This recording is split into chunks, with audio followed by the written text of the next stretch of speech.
Professor Greg Craven, distinguished guests, ladies and gentlemen. First of all, I would like to begin with my acknowledging the traditional custodians, the Wurundjeri people, and pay my respect to their elders, past and present.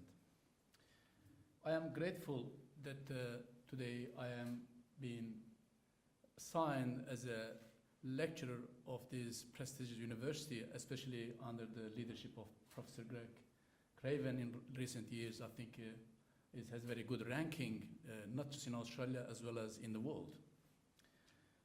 Great scholars and leaders are often the product of crisis of the times.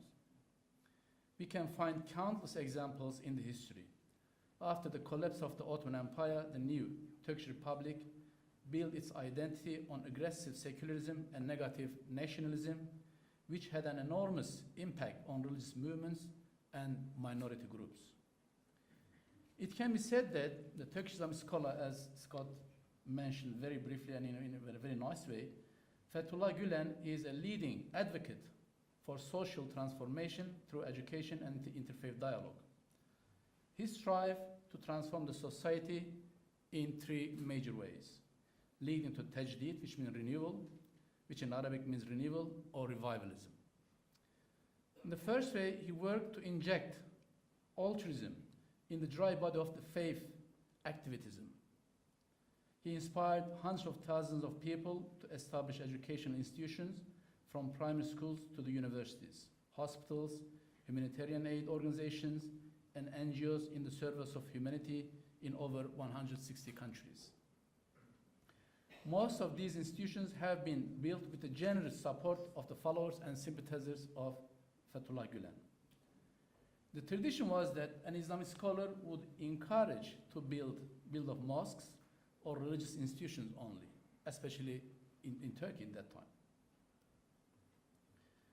Gülen reintroduced an important principle of classical period of Islam by inspiring and mobilizing people to focus on education, specifically to the secular education, humanitarian aid, and the greater needs of humanity. He viewed studying secular sciences as a part of reading the book of the universe, which is something that is quite new in the Muslim world.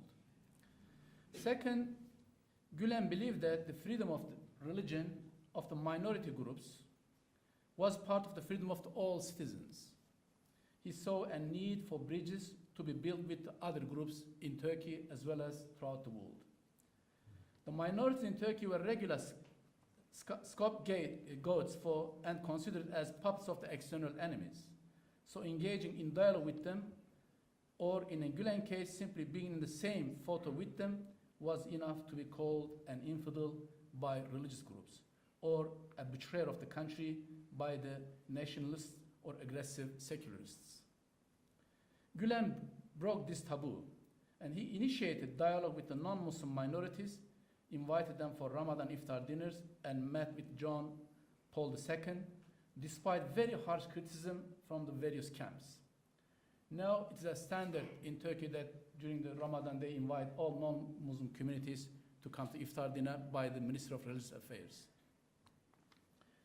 Despite Erdogan's Machiavellist policy and tyranny, which has led the arrest of 55,000 people, 17,000 of them are women, including 500 with babies, who are with their mothers in the overcrowded jails. Gülen has stood by the ethical values and continues to strive against the politicization of the religion, corruption, injustice, and tyranny. However, Gülen underestimated or did not expect the political game of Erdogan. So it's an honor for me to join the chair that is named after the tireless hero of education and dialogue. Establishing a chair like this at a Catholic university would have been unimaginable before. But this is why ACU is a leader. It has size and opportunity before its counterparts. Great leaders take risks in the face of criticism, but history looks back at them in pride. I think this is a great honor for me and that I'm a part of the team for education, dialogue, as well as research at ACU. Thank you.